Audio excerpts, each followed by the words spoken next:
आइए अभी समय है कि हम सब लोग थोड़े समय के लिए परमेश्वर के वचन की तरफ जाएंगे। और आज के वचन को पढ़ने से पहले, आज के वचन को जाने से पहले एक वचन है बाइबल में से जो मैं आपके लिए पढ़ूंगा, और लूका रचित सुसमाचार और उसका 14 अध्याय, ठीक है, और उसका 15 वचन को हम लोग इस समय पढ़ेंगे। ठीक है, एक वचन पढ़ेंगे, लूका रचित सुसमाचार उसका 14 अध्याय और उसका 15 वचन। ठीक है, उसके साथ भोजन करने वालों में से एक ने ये बातें सुनकर उससे कहा, हाँ, धन्य है वह जो परमेश्वर के राज्य में रोटी खाएगा। और इसमें लिखा है कि धन्य है वो जो परमेश्वर के राज्य में रोटी खाएगा। हालेलुया। तो हम सब लोग जो हैं आगे वचन में से इस बात को देखेंगे कि दृष्टांत रूपी भोजन का आत्मिक अर्थ क्या होता है। ठीक है, तो भोजन जो है आपको पता है, हम सब लोग भोजन खाते हैं। हम लोग 3 टाइम खाना खाते हैं, कुछ लोग 1 टाइम, कुछ लोग 2 टाइम खाते हैं। पर हम सभी लोगों के शरीर के लिए भोजन क्या है, बहुत जरूरी है। ठीक है, हम लोग सुबह सुबह उठते हैं, हम लोग ब्रेकफास्ट करते हैं, हम लोग चाय पीते हैं, उसके बाद दोपहर में जो है हम लोग कुछ खाना खाते हैं, उसके बाद शाम को हम लोग फिर से खाना खाते हैं। और खाना जो है ये अपने टेस्ट के हिसाब से हम लोग खाते हैं। ध्यान रखना, सभी लोग एक जैसा खाना पसंद नहीं कर सकते। कोई नमक तेज खाता है, कोई मिर्च तेज खाता है, कोई खट्टा ज्यादा खाता है, कोई मीठा ज्यादा खाता है। ठीक है, अलग अलग लोगों में अलग अलग खाने को खाने का एक अलग ही रिवाज और तरीका होता है।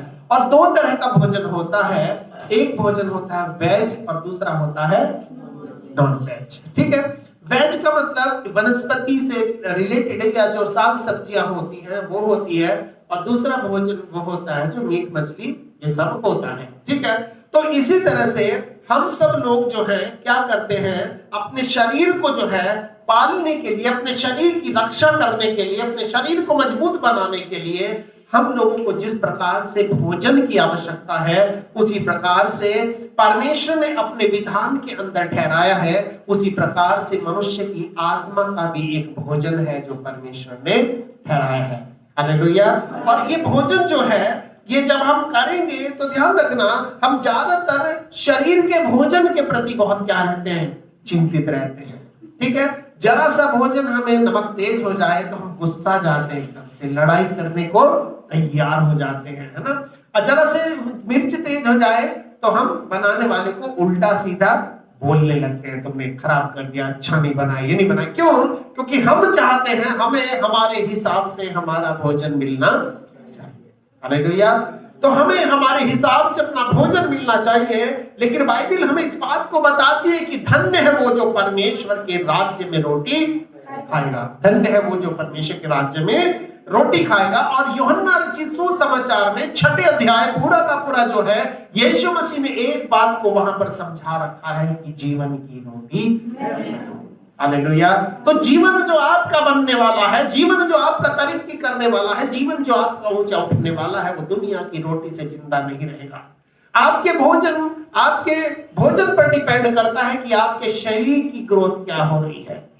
ठीक है, आज बहुत सारी चीजें ऐसी हैं जो हम शरीर के लिए भाग रहे हैं, और आज जो है लोगों को जो भोजन भी चाहिए वो रेडीमेड चाहिए, मेहनत करना कोई चाहता नहीं है। सब लोग आज रेडीमेड भोजन की तलाश में घूमते हैं, और रेडीमेड भोजन वो होता है जो बिल्कुल मार्केट में हमें अवेलेबल मिलता है, और मार्केट में हमें क्या मिलता है, तैयार मिलता है। और ये जो अवेलेबल भोजन होता है, जो रेडीमेड खाना होता है, ये मनुष्य के शरीर को खराब करता जा रहा है, मनुष्य की आदतों को खराब करता जा रहा है, और मनुष्य के विचारों को खराब करता जा रहा है, मनुष्य के काम करने की क्षमता को भी वो बेकार करता जा रहा है।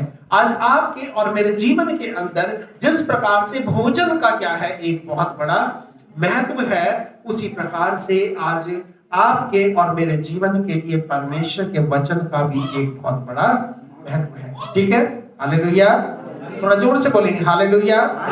और इसीलिए यूहन्ना के अब 6 अध्याय में हम लोग आएंगे और कुछ बातों को हम लोग यहाँ पर इस समय पढ़ेंगे। यूहन्ना रचित सुसमाचार, और यहाँ पर यीशु मसीह एक बात है जो 6 अध्याय में हमें बताता है। यूहन्ना के 6 अध्याय में यीशु मसीह बताता है कि जीवन की रोटी मैं हूं, और 7वें अध्याय में वो क्या बताता है कि जीवन का जल मैं हूं। ठीक है, 6 में क्या कहता है कि जीवन की रोटी मैं हूं, और 7वें अध्याय पूरा इस बात को बताता है कि जीवन का जल। हालेलुया। इस दुनिया के अंदर हम लोग संसार की रोटी के पीछे इतना भागते हैं, अब कई बार परमेश्वर की रोटी को ठुकरा देते हैं संसार के चीजों के लिए। और ध्यान रखना, जितना हम इस परमेश्वर के वचन के पीछे भागेंगे उतना ही ज्यादा परमेश्वर की बरकतें, उसकी आशीषें हमारे पीछे भागेंगे। क्योंकि यीशु मसीह 6 अध्याय हम लोगों ने खोल लिया है ना इसका, और 6 का 48 एक बार कोई पढ़ देगा। ठीक है, 6 का 48 वचन। ठीक है, जिसको भी मिल जाए। जीवन की रोटी मैं हूं। और ये कौन कह रहा है? यीशु मसीह। तुम्हारे जीवन के अंदर अगर रोटी की तुम्हें जरूरत है तो कौन है? मैं हूं। क्योंकि जीवन की रोटी आएगी कहां से, हम लोग इस बारे में परेशान होते हैं। कई बार हम प्रभु के भवन को छोड़ देते हैं, हम कई बार प्रभु के असंगति को छोड़ देते हैं, उससे आराधना करना छोड़ देते हैं, क्योंकि हम सोचते हैं कि शायद ये दुनिया की रोटी अगर हमें ना मिली तो हम भूखे मर सकते हैं, शायद हमारा काम छूट गया तो हम शायद परेशान हो सकते हैं। पर मैं आपको परमेश्वर के वचन से ये बात बताना चाहता हूं कि यीशु मसीह ने अपने वचन में 35 वचन को कोई पढ़ेगा, 6 अध्याय के 35 वचन को ध्यान से। यीशु ने उनसे कहा, उनसे किससे? जो यीशु के सामने खड़े थे। आज वो लोग यीशु के सामने नहीं खड़े, पर ये वचन आज हमारे आपके सामने है, और परमेश्वर का ये वचन आज हमसे कह रहा है। हालेलुया। कि जीवन की रोटी मैं हूं, जो मेरे पास आता है, और जो मेरे पास आता है वह कभी भूखा ना होगा। वो कभी भूखा ना होगा। पहली बात, जो मेरे पास आता है, जो अपने काम को छोड़कर, अपने धंधों को, अपने बिजनेस को, अपनी नौकरी को छोड़कर, अपने परिवार को, अपने सुख को, अपने चैन को, हर चीज को छोड़कर जो मेरे पास आता है वो कभी भूखा नहीं होगा। इसका मतलब उसके पास कोई घटी नहीं होगी। क्योंकि बाइबल में हम पढ़ते हैं यहोवा मेरा। और ये कौन कह रहा है? ये दाऊद कह रहा है। और ये किस समय कह रहा है? उसको तजुर्बा है कि वो जब गरीब था, जब घर से उसे धूप के रेगिस्तान में भेड़ बकरियों को लेकर भेज देते थे, उस समय उसने तजुर्बा किया था कि यहोवा मेरा चरवाहा और मुझे कुछ घटी नहीं होगी। और इंग्लिश में लिखा है कि the Lord is my shepherd I shall not want, यानी कि आप मुझे कुछ भी नहीं चाहिए, क्योंकि यहोवा मेरा चरवाहा है। इसलिए ध्यान रखना, चरवाहे का काम क्या होता है? भेड़ को चराना, उसकी जरूरतों को पूरा करना। अगर आपने अपना जीवन प्रभु को दिया है, अगर आप अपने प्रभु के पास में आए हैं, तो आपको इस बात को ध्यान रखना पड़ेगा, आपको इस बात को मानना पड़ेगा कि आपका चरवाहा को आपकी जरूरतों का पता है। वो कहीं से भी आपके लिए लाएगा, लेकिन वो आपको कभी भूखे रहने नहीं देगा। आज एक वचन इस गुड़िया ने पढ़ा था कि जवान सिंह तो भूखे रह जाते हैं। जवान सिंह का मतलब एक शेर के हाथ से, जो जवान शेर होता है, किसी शिकार का निकलना असंभव है। लेकिन प्रभु का वचन कहता, हाँ अगर वो असंभव हो भी जाए तो भी मेरे हाथ में अगर तू आ गया है तो तुझे भूखा रहना बिल्कुल असंभव है, क्योंकि मैं तेरी सारी घटी को पूरी करूंगा। हालेलुया। और इसलिए मैं आपसे यहाँ से बताना चाहता हूँ, यहाँ पे आपको उत्साहित करना चाहता हूँ कि यीशु ने कहा कि जीवन की रोटी मैं हूं, जो मेरे पास आता है वो कभी भूखा ना होगा, जो मुझ पर विश्वास रखता है वो कभी प्यासा ना होगा। ठीक है। और ध्यान रखना, यीशु के पास कौन आता है? 37 वचन बड़े ध्यान से पढ़ना। यीशु के पास कौन आता है? कोई ऐरा गैरा यीशु के पास नहीं आ सकता। ध्यान रखना, यीशु के पास वही आएगा, क्या लिखा है? जो कुछ पिता मुझे देता, जो कुछ पिता मुझे देता है, हाँ, वह सब मेरे पास आएगा। वो सब मेरे पास आएगा। हालेलुया। कौन देता है? पिता। किसको देता है? मुझे। तो आज प्रभु ने आप सबको क्या किया है? दिया है। आप ये मत सोचना मेरा पड़ोसी नहीं आ रहा है, मेरी वो बहन नहीं आ रही, मेरा वो भाई नहीं आ रहा, कोई मतलब नहीं। कोई आए या ना आए, आपको दिल पे हाथ रख कर ये कहना है, प्रभु कोई है या ना है, लेकिन आज तूने मुझे बुलाया है और मैं तेरी संगति में हूं। हालेलुया। तो परमेश्वर आपके जीवन की, परिवार की सारी जरूरतों को क्या करेगा? पूरी करेगा। हालेलुया। और इसलिए यहाँ प्रभु का वचन हमें इस बात को बताता है कि परमेश्वर के पास जब हम आते हैं तो प्रभु की जो रोटी है, ये इस रोटी को जो है आप ध्यान रखना, कभी भी इसका रेडीमेड मसाला इस्तेमाल नहीं करना। आज यूट्यूब पे जो है पूरा मार्केट खुला पड़ा है जो प्रभु के वचन को बहुत प्रचार कर रहे हैं, जो प्रभु के वचन को बहुत ज्यादा बता रहे हैं, लेकिन परमेश्वर के वचन का जानना और परमेश्वर के वचन का प्रकाशन मिलना, इन दोनों में बहुत जमीन और आसमान का अंतर है। परमेश्वर का जो वचन होता है, ये परमेश्वर का वचन, पहली बात तो हर इंसान इसको सीख नहीं सकता, क्योंकि इसको सिखाने वाला परमेश्वर है। क्योंकि जब ये वचन की शिक्षा हम लेते हैं, हमें ये जानना जरूरी है कि हम ये वचन की शिक्षा किससे ले रहे हैं। क्योंकि आज दुनिया में दो तरह का क्या है, भोजन है। कितने तरह का? दो तरह का। और यीशु मसीह अपने चेलों को चिता देता है। क्या चिताता है? क्योंकि परमेश्वर अपने वचन के प्रति क्या है, बहुत ही गंभीर है। ठीक है। और थोड़ा सा मैं चाहूंगा जरा परमेश्वर के वचन में से लूका 12 का 1 कोई पढ़ देगा, जिसको भी मिल जाए। 12 का 1, वहां पर यीशु मसीह कुछ कह रहा है। ठीक है। इतने में जब हजारों की भीड़ लग गई, हाँ, यहाँ तक कि एक दूसरे पर गिरे पड़ते थे, हाँ, तो वह सबसे पहले अपने चेलों से कहने लगा। सबसे पहला उसका काम क्या था? वो अपने चेलों से कहने लगा। क्या कहने लगा? कि फरीसियों के कपटी रूपी खमीर से चौकस रहना। कि फरीसियों के कपट रूपी खमीर से क्या रहना? चौकस रहना। चौकस रहना। ध्यान रखना, ये कपट रूपी खमीर क्या है पता है आपको? खमीर किस लिए इस्तेमाल किया जाता है? ये आटे में मिलाया जाता है। बात समझिए, खमीर एक ऐसी चीज होती है जो आटे में मिलाया जाता है, और ये दो तरह का खमीर होता है। एक शैतान का खमीर होता है और एक परमेश्वर का खमीर होता है। और आपको पता है, ये आटे में जब मिलाया जाता है तो ये आटे की प्रॉपर्टी को बदल देता है। हालेलुया। आटे को बदल देता है।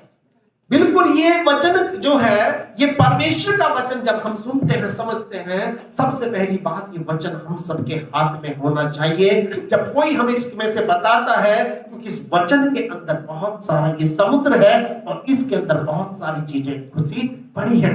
ये सारी की सारी चीजें हमें अपने आप से लेनी है, क्योंकि बाइबल में यीशु ने कहा कि औरों को दृष्टांत में समझाया गया है, पर तुम्हें परमेश्वर के राज्य के भेदों की समझ दी गई है। आज आपको मुझको इस परमेश्वर के वचन की समझ को लेनी है, और वो ये कह रहा है कि फरीसियों के खमीर से चौकस रहना। आज बहुत सारे पास्टर दुनिया में बहुत सारे फैल रहे हैं, जिसको कुछ नहीं भी पता वो भी आज पास्टर का काम करना शुरू कर दिया है। नई उम्र के लड़के, उनको बाइबल की नॉलेज भी नहीं है, लेकिन उसके बाद भी वो एक अपने कपट रूपी खमीर को दुनिया में फैला रहे हैं। क्योंकि बाइबल, ध्यान रखना, अगर ये पाप के बारे में बताती है तो ये धर्म के बारे में भी बताती है। अगर ये हार के बारे में बताती है, जीत के बारे में भी बताती है। अगर ये खुशहाली के बारे में भी बताती है तो ये बदहाली के बारे में भी बताती है। अगर ये लड़के के बारे में बताती है, लड़की के बारे में भी बताती है। यानी कि परमेश्वर का वचन दोनों चीजों को बताता है। लेकिन आजकल के जो प्रचारक हैं, वो सिर्फ इसलिए एक बात को बताते हैं, यीशु के पास आओ, आपका सिर दर्द ठीक हो जाएगा। यीशु के पास आ जाओ, आपकी हार्ट प्रॉब्लम ठीक हो जाएगी। यीशु के पास आओ, आपकी नौकरी लग जाएगी। यीशु के पास आओ, आपकी शादी हो जाएगी।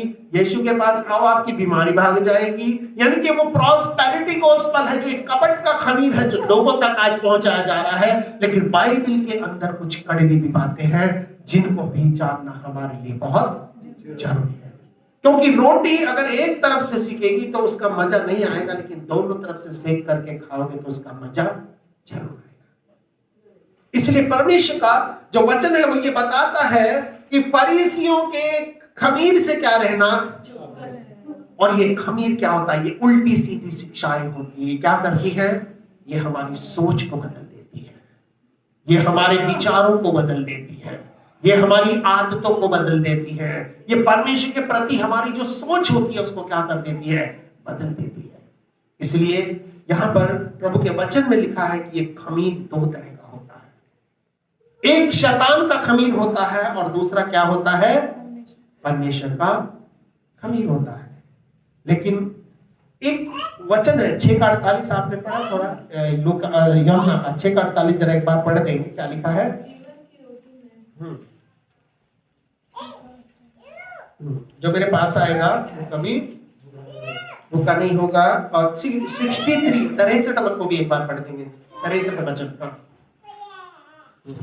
आत्मा तो जीवन दायक है, शरीर के कुछ काम नहीं, हाँ शरीर से कुछ लाभ नहीं। हाँ जो बातें मैंने तुमसे कही है वे आत्मा है हाँ। और जीवन भी है। और जो बातें मैंने तुमसे कही वे क्या है? आत्मा आत्मा और जीवन भी। जीवन है, ठीक है। और एक बड़ी अजीब सी बात यीशु ने कही, 51 वचन को बड़ा ध्यान से पढ़ेंगे, क्या लिखा है 51 को? हाँ जीवन की रोटी जो स्वर्ग से उतरी मैं हूँ। हाँ, यीशु ने कहा वो रोटी मैं हूँ।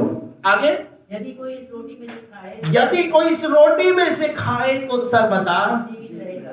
जीवित रहेगा। और जो रोटी मैं जगत के जीवन के लिए दूंगा वह मेरा मांस। और जो रोटी मैं जगत के जीवन के लिए दूंगा वो मेरा मांस है। और इस पर यहूदी यह कहकर आपस में झगड़ने लगे, हाँ। ये मनुष्य कैसे हमें अपना मांस खाने को दे सकता है? हाँ यीशु ने उनसे कहा, मैं तुमसे सच सच कहता हूँ, हाँ। जब तक तुम मनुष्य के पुत्र का मांस न खाओ हाँ। और उसका लहू न पियो, हाँ। तुम्हें जीवन नहीं। हाँ। अब यीशु मसीह ये उल्टी बात है, क्योंकि शुरुआत में तो यीशु चंगा करता था, सबको अच्छा लग रहा था। शुरुआत में यीशु मुर्दों को जिलाता था, सबको बहुत बढ़िया लग रहा था। 66 वचन को एक बार पढ़ेंगे, क्या लिखा है? इस पर उसके चेलों में से बहुत से उल्टे फिर गए। ये बात सुनकर उसके चेले बहुत से उल्टे फिर गए। भैया तो मारने की बात कर रहा है ना? ये तो मांस और लहू की बात कर रहा है, इसलिए अब इसके पीछे कौन जाएगा? हाँ आगे। और उसके बाद उसके साथ ना चले। हाँ, उसके बाद उसके साथ नहीं चले। आज बहुत सारे यीशु के चेले हैं जो सच्चाई को सुन करके यीशु से उल्टे फिर जाते हैं, फिर उसके साथ नहीं चलते। आज बड़ी बड़ी सेवकाइयों में, बड़ी बड़ी मिनिस्ट्रियों में क्या हो रहा है? प्रॉस्पेरिटी गॉस्पेल प्रचार करा जा रहा है कि आ जाओ चंगाई ले लो, आ जाओ ये ले लो, आ जाओ वो ले लो। मतलब वो लोग जो पहले मुल्ले मौलवियों के पास जाते थे वो वहां नहीं जाते, वो वहां जाने लगे। उन्हें यीशु से कोई मतलब नहीं है, उन्हें यीशु के से कोई काम नहीं है, उन्हें सिर्फ अपने फायदे से मतलब है कि मेरा ये ठीक हो जाए, मेरा वो ठीक हो जाए, मेरा ये काम बन जाए, मेरा वो काम बन जाए। और कई बार जो लोग होते हैं इस तरह बहुत ज्यादा जानते हैं, और जब हम लोगों को प्रभु के बारे में कुछ गहरी चीजें बताते हैं तो लोग क्या कहते हैं? 60 वचन में पढ़ेंगे, क्या लिखा है? 60। उसके चेलों में से बहुतों ने यह सुनकर कहा, हाँ। यह कठोर बात है, हाँ। इसे कौन सुन सकता है? ये तो हमारे लिए बहुत मुश्किल है, ये कौन काम कर सकता है? इसलिए बहुत सारे चेले उसके क्या हो गए? उल्टे फिर गए, और उसके बाद उसके साथ नहीं चले। तो आज आपके पास और मेरे पास ये मौका है कि आज बहुत सारी वचन की शिक्षाएं हैं जो संसार के अंदर फैल रही है, लेकिन ये बाइबल हमारे हाथ में होनी चाहिए। हमें मालूम होना चाहिए कि क्या ऐसा लिखा है या नहीं लिखा है, क्योंकि बाइबल में कुछ चीज ऐसी हैं जो लिखी है पर हमें ये नहीं पता वो कहां लिखी है। क्योंकि बाइबल के अंदर सबसे पहली घटना क्या थी? एक पास्टर से मेरी बहस हो रही थी, मैंने कहा ठीक है जी कोई बात नहीं है। तो पहली घटना क्या थी कि आदम और हव्वा ने क्या किया? पाप किया। और पाप करने के बाद क्या किया? पाप क्या किया था उन्होंने? तो फल खा लिया था। मेरा सवाल यह है कि क्या परमेश्वर अन्यायी है? फल खा लिया था तो हव्वा के मुंह को श्राप देना चाहिए था, इसकी दांत बड़े बड़े हो जाए ताड़का के जैसे, इसका मुंह थोड़ा टेढ़ा हो जाए। क्योंकि बाइबल में साफ लिखा था कि आंख की संति आंख, दांत की संति दांत का पलटा लिया। हव्वा का हाथ भी मुड़ा सा हो सकता था कि ले भाई श्राप तुझे मिल गया, लेकिन हव्वा को श्राप कहां मिला? सोचने की बात है।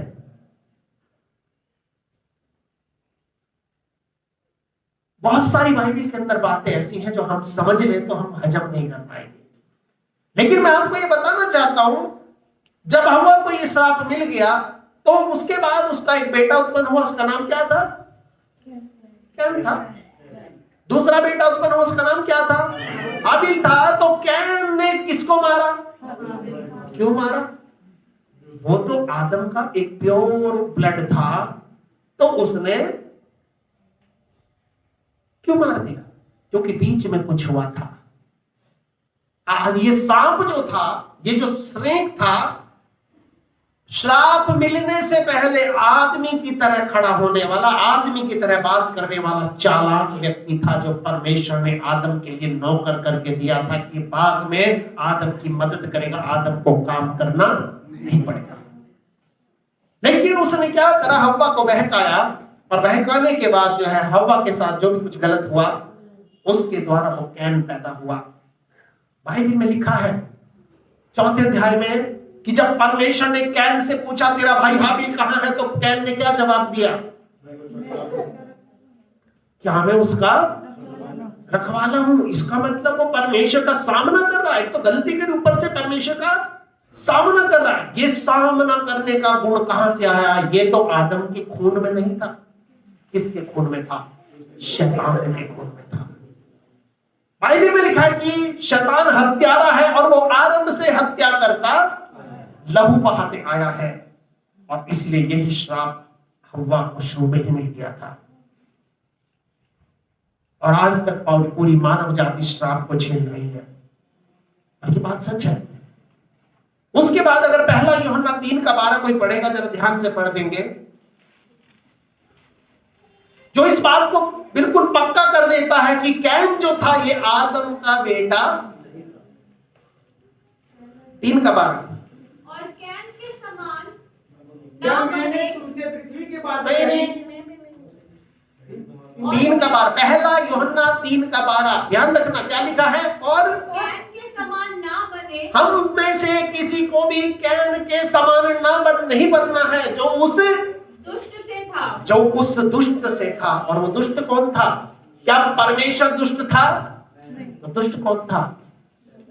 और बाइबल में लिखा है कि यीशु ने कहा कि चोर चोरी करने, घात करने और नाश करने, ये तीनों गुण किसके अंदर थे, कैन के अंदर थे। लेकिन यीशु ने कहा मैं इसलिए आया हूं ताकि तुम जीवन पाओ और बहुत का जीवन पाओ। तो आगे क्या लिखा है, तुम में से कोई उस दुष्ट के समान न बने, उस कैन के समान न बने जो दुष्ट से था, जिसने अपने भाई को मारकर, जिसने अपने भाई को मार दिया। ये मारना, खून करना, कत्ल करना, ये गुण कहां से आए थे, ये तो आदम के ब्लड में नहीं थे। लेकिन ये सब कुछ हो रहा, क्या परमेश्वर अंधता से दिखाई नहीं दे रहा था कि सब कुछ हो रहा है। परमेश्वर ने ऐसे होने दिया क्योंकि बिना परमेश्वर की मर्जी के दुनिया में कुछ भी परमेश्वर ने ऐसे होने दिया ताकि मानव जाति को परमेश्वर की जरूरत पड़े। हालेलुया। मनुष्य कह सके कि पिता अब मेरे बस का कुछ नहीं है, मुझे तेरी जरूरत है। और बाइबल में लिखा हम सब ने पाप किया और हम सब लोग परमेश्वर की महिमा से रहित हैं। अब जब हम किसी चीज की जरूरत को महसूस करेंगे तभी तो हम उसके पास जाएंगे। अब एक चीज और है, बहुत सारी बाइबल में बातें हैं जो हम कई बार समझ नहीं पाते, लेकिन कई बार कुछ चीजें प्रभु ने छिपा करके रखी है। हम उतनी चीजें जाने जितने हमारे लिए जरूरी है।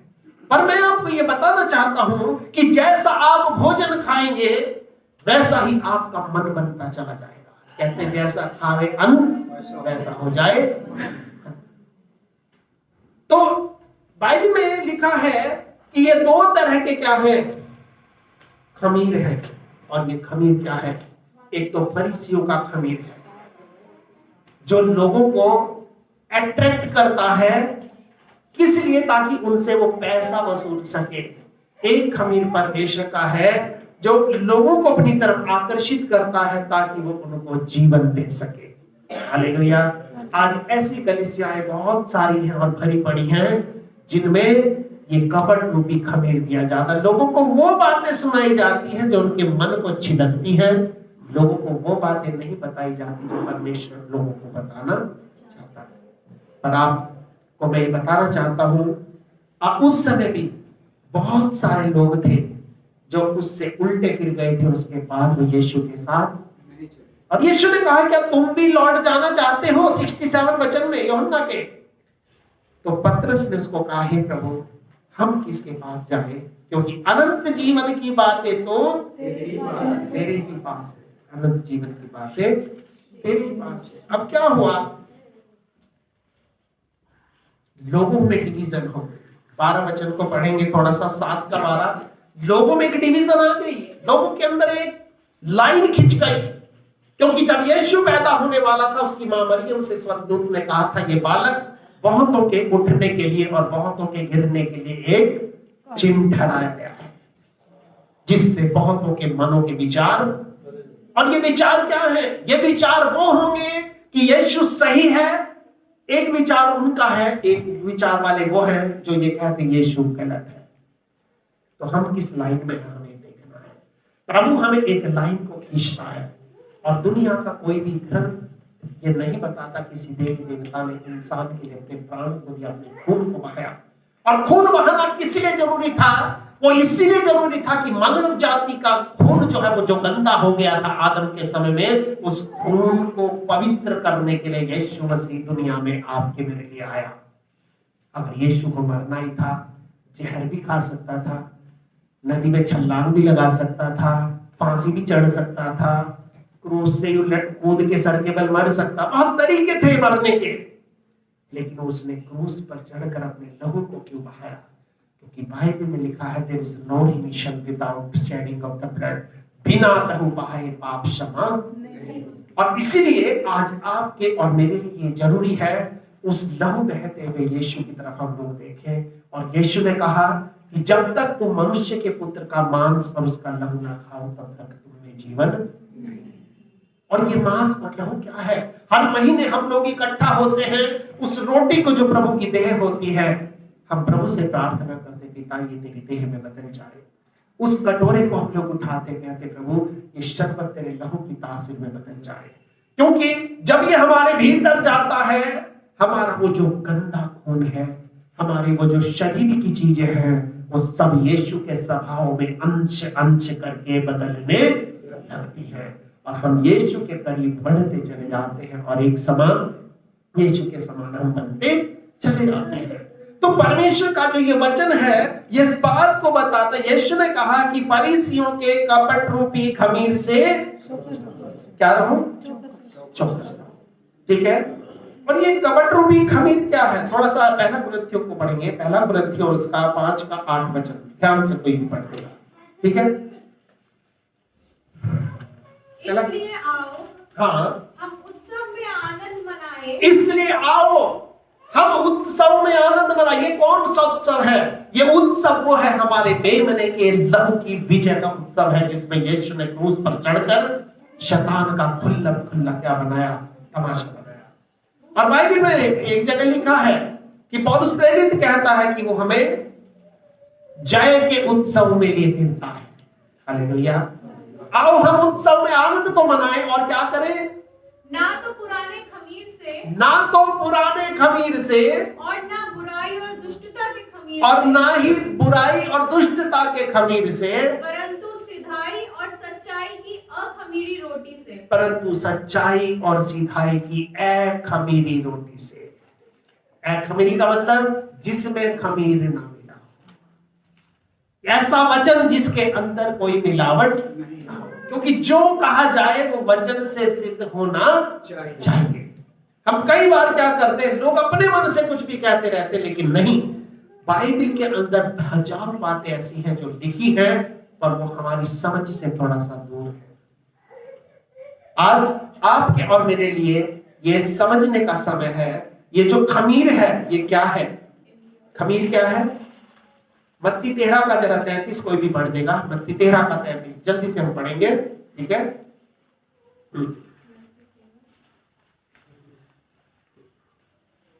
और कोई दूसरा व्यक्ति गलातियों की पत्री निकाल के उसका 4 का 19 भी पढ़ेगा। ध्यान से पढ़ेगा। उसने एक और दृष्टांत उन्हें सुनाया। हाँ, स्वर्ग का राज्य खमीर के समान है। कि स्वर्ग का राज्य जो है किसके समान है? खमीर के समान, जिसको किसी स्त्री ने लेकर 3 पसेरी आटे में मिला दिया। जिसको किसी स्त्री ने लेकर 3 पसेरी आटे में, और ये 3 पसेरी का मतलब क्या है? पिता, पुत्र और पवित्र आत्मा की ओर से, तीनों की ओर से आया हुआ संदेश, जिसके अंदर एक स्त्री ने, और ये स्त्री कौन है? गलातियों 3:4-19 पढ़ेंगे। गलातियों 4:19। हे मेरे बालकों, कौन कह रहा है? ये परमेश्वर का दास कह रहा है, ये परमेश्वर का सेवक कह रहा है, जिसके ऊपर परमेश्वर अपनी आत्मा के द्वारा अपने वचन के भेदों को प्रकट करता था। हे मेरे बालकों, जब तक तुम में मसीह का सा रूप न बन जाए, तब तक मैं तुम्हारे लिए जच्चा की पीड़ाएं। जच्चा की पीड़ाएं क्या होती है? वो एक स्त्री समझ सकती है, ठीक है। और ये स्त्री कौन है? ये प्रभु के वो लोग हैं जो वचन के बोझ को लेकर के घूमते हैं, जो परमेश्वर के वचन के भेदों को हमें बताते हैं निष्पक्ष। अच्छा लगे तो प्रभु के साथ चलो, और बुरा लगे तो प्रभु से पीछे हट जाओ, क्योंकि परमेश्वर सही को सही कहता है और गलत को। एक लाइन प्रभु ने यहां पर बीच में खींच दी है। इस पर बहुत से चेले उल्टे फिर गए, क्योंकि उनको मालूम था भैया ये रोटी हमें हजम, ये तो कठोर बात है, इसे कौन सह सकता है। पर ध्यान रखना, जब तक हम कड़वी चीज सहना नहीं सीखेंगे, तब तक बीमारी बाहर, कोई भी बीमारी हो उसको दूर करने के लिए कड़वी गोली चलती है। और ये परमेश्वर का वचन बाइबल में लिखा है कि दो धारी तलवार है, ये इधर से भी काटता है और उधर से भी। तो इसलिए आज प्रभु के वचन में से हम इस बात को देखा है। आज आप और मैं बहुत ही भाग्यशाली लोग हैं, जिसमें हमें ये बात सोचनी है। बाइबल में लिखा है कि मनुष्य केवल रोटी से जिंदा, और ये कब कहा? ये जब कहा गया है, व्यवस्था विवरण में भी ये बात लिखी है, और यीशु मसीह ने भी इस बात को कहा है। जब शैतान उससे कह रहा था, क्या कह रहा था? जब उसे भूख लगी यीशु को कि तू पत्थरों से कह दे कि रोटियां बन जाए। यीशु कह सकता था, वो रोटियां बना सकता था, सारे पत्थर रोटियां बन जाते। लेकिन यीशु को पता था, अगर मैं इनको रोटी बना दूंगा तो आने वाली पीढ़ी मुझे कहेगी, क्योंकि मुझे अपनी इस मनुष्य के देह को त्याग करके स्वर्गीय देह को पहनना पड़ेगा।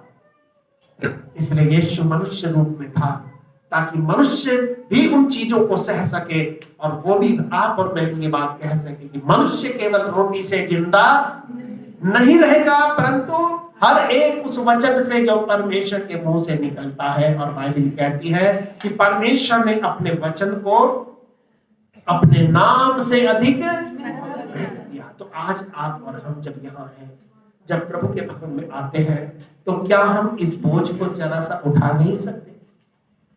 हम सोचते शायद मोबाइल में है इसलिए कोई दिक्कत नहीं चलेगा, पर ये बाइबल का होना हमारे लिए बहुत, मोबाइल में होना ठीक है, कहीं मजबूरी है एक अलग बात है, कोई परेशानी एक अलग बात है, लेकिन आपको बाइबल को अपने पास में जरूर रखना है, इसको पढ़ना है, क्योंकि बाइबल क्या है? ये परमेश्वर का हृदय है। और इसलिए जब प्रभु यीशु ने प्रार्थना करना सिखाया, तो यीशु ने अपने चेलों को सिखाया, हे हमारे पिता तू जो तेरा नाम पवित्र माना जाए, तेरा राज्य आए, तेरी इच्छा जैसे स्वर्ग में पूरी होती है वैसे पृथ्वी पर भी, और हमारी रोज की रोटी, क्योंकि रोटी कब लेनी है? ये नहीं कि एक साल का इकट्ठा अपना भर लिया। कुछ लोग यही करते हैं, एक बड़ी महंगी मोटी सी बाइबल खरीद लेते हैं, पूरे साल का उसमें लिखा होता है। लेकिन नहीं, जिस तरह से हम रोटी के लिए तैयारी करते हैं, हमें उसके वचन के लिए भी क्या करना है? मेहनत करना है, इसको तैयार करना। जब आप खाना बनाते हो, लहसुन पीसते हो, अदरक पीसते हो, प्याज काटते हो, मिर्च मसाला, जो भी कुछ आपको करना होता है वो करते हो, उसी तरह से आपको परमेश्वर के वचन के लिए भी मेहनत करनी है, इसको सुनने के लिए मेहनत करनी है, इसको सीखने के लिए मेहनत करनी है। और जितना परिश्रम आप इसमें करोगे, परमेश्वर उससे कई गुना, 30 गुना, 60 गुना, 100 गुना परिश्रम आपके जीवन के हर एक क्षेत्र में करेगा, और आपके जीवन में किसी बात की कमी, घटी, पीड़ा, परेशानी होने नहीं देगा। परमेश्वर इस वचन को जो है, अभी तो हमने पढ़ा है, एक आखिरी वचन मैं आपको बताऊंगा और उसके बाद हम लोग खत्म करेंगे। और ये आखिरी वचन क्या है? आज आप और हम बहुत भाग्यशाली लोग हैं कि आपके और मेरे पास आज ये परमेश्वर का वचन है। लेकिन परमेश्वर के वचन के अंदर एक भविष्यवाणी हो रखी है। आमोस की जो पुस्तक है उसके 8 के 11 को कोई पढ़ देगा, उसमें लिखा है कि दुनिया में एक वक्त आने वाला है जब रोटी का अकाल नहीं होगा, जब और किसी चीजों का अकाल नहीं होगा, लेकिन परमेश्वर के वचन का अकाल होगा। आने वाली पीढ़ियां, आने वाली जनरेशन आपसे पूछेगी, क्या आप उनको दाऊद के समान कह सकते हो कि प्रभु तेरे वचन को मैंने अपने हृदय में रख छोड़ा है ताकि मैं तेरे विरुद्ध पाप न कर सकूं। क्या लिखा 8:11 पे पढ़ देगा जल्दी से। हाँ, परमेश्वर यहोवा की ये वाणी है, हाँ, देखो ऐसे दिन आते हैं, देखो ऐसे दिन आते हैं जब मैं इस देश में महंगी करूंगा, जब मैं इस देश में महंगी कर दूंगा, उसमें ना तो अन्न की भूख और ना पानी की प्यास होगी, ना तो उसमें अन्न की भूख होगी ना पानी की प्यास होगी, परंतु यहोवा के वचनों के सुनने ही की भूख प्यास होगी। लेकिन यहोवा के वचनों के सुनने की ही क्या होगी? भूख और प्यास होगी। इसका मतलब परमेश्वर के वचन का जो है अकाल होगा, ये सुना नहीं जाएगा। आज दुनिया में बहुत सारी जो बाइबलें हैं नष्ट करी जा रही है, बहुत सारे चर्चों को तोड़ा जा रहा है, बहुत सारे देशों में बहुत खून खराबा हो रहा है, आज मसीहत को सताया जा रहा है। आपने देखा होगा हर जगह पर जो है आज प्रभु के विरोधी उठ करके खड़े हो गए हैं। पर मैं आपको ये बात बताना चाहता हूँ कि इन आने वाली घटनाओं से हमें डरना नहीं है। परमेश्वर के वचन को हमें दृढ़ता से थामे रखना है। हर एक परिस्थिति में, हर एक दुख में, हर एक पीड़ा में अपने परमेश्वर के वचन को अगर हम थाम करके रखेंगे तो ध्यान रखना, परमेश्वर का वचन जितना दबाया गया उतना ही ऊपर की तरफ उठा है। परमेश्वर के लोगों को जितना भी दुनिया में लोगों ने दबा करके रखा, आज वो पूरे विश्व भर में फैल गए हैं। आज दुनिया में सबसे ज्यादा वो लोग हैं जो बाइबल को मानने वाले लोग हैं। आज दुनिया में सबसे ज्यादा लोग वो हैं जो परमेश्वर के वचन को मानते हैं। अमेरिका अपने डॉलर के ऊपर लिखता है इन गॉड वी ट्रस्ट, हम परमेश्वर पर विश्वास करते हैं, और इसलिए आज उसके डॉलर जो है, आज उसका पैसा जो है विश्व में जो है लोगों को उधार दिया जाता है, बहुत सारी चीजों में उसने पैसा लगाया है।